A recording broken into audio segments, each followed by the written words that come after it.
My name's Joe Tarson, run heavy duty truck and trailer repair in Jupiter, Florida. This is my company, A1 Moving and Storage. They're an Atlas agent. I've been their mechanic for the past 18 years, and they asked me to drive their restored truck up here and put it in the show. What all is the story on this truck? So we bought this truck about 9 years ago. It's a 1972. Significance of the year A1 was started was 1972. So they wanted to restore and build something to represent the company. Did not look anywhere near like this when we purchased it. Shipped it up to Wisconsin, a few different truck builders. Complete cab off restoration, engine rebuilt, 400 big cam, 13-speed trans, 355 rear ends, airliner rear end. They cut the frame off, stretched it out. Where did you find the truck? Truck came out of Florida here somewhere. It was sitting in a parking lot, and actually a friend of mine bought it. He wanted to restore it, and he decided not to. And then my customer caught wind of it, and they wanted to do it, and they actually had the money to do it, so they went forward with it. It's been a 7-year project. Fortunately, over the time, things have changed. They still love the truck, but with their hopes and dreams of it didn't pan out at this time. So they asked me to bring it up here, put a for sale sign on it, show it around, take offers. We're open for offers. It's a lot of money and time invested into it. Really, they just want to see it go to a good home and have the same appreciation for it that they have, and maybe be able to use it.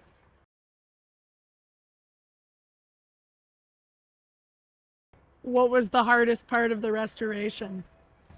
Imagine a lot of these old cab parts aren't even available anymore, so a lot of parts had to be fabricated and built from scratch. You know, you spend a lot of time looking up parts. I think we did buy a whole nother cab and started stripping pieces off of that to put onto this one, but there was still a few things that needed to be custom built.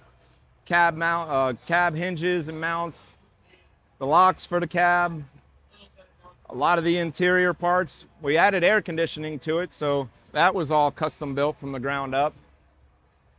Put the windshield wipers up at the roof, relocated them, and just so many more things to go with it. Mm-hmm.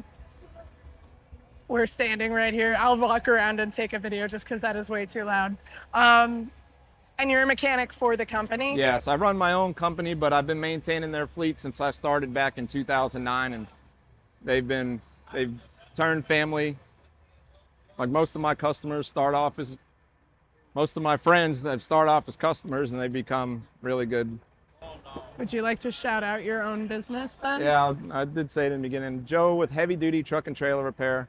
How will people find you? I don't want anybody finding me, unfortunately. I have too many repeat customers. I'm a one-man band.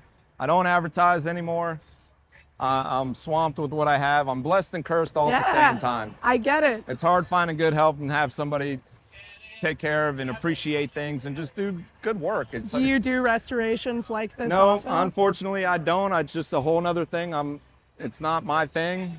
I fix them, I keep them on the road, making money. And then this particular truck, you said it's the year that the business began. Is Yep. that why they chose to do this, or did they have this kind of truck specifically? I mean, over the years, they've had hundreds of trucks, so they've always kept up with the times. They would, as their fleet starts wearing out, they sell them off and then buy new. This was just a wild hair. They thought it was a great idea, and it was a great idea, and they did have a lot of fun with it. It's just, unfortunately, over the time, things have changed, and they're ready to see it move on.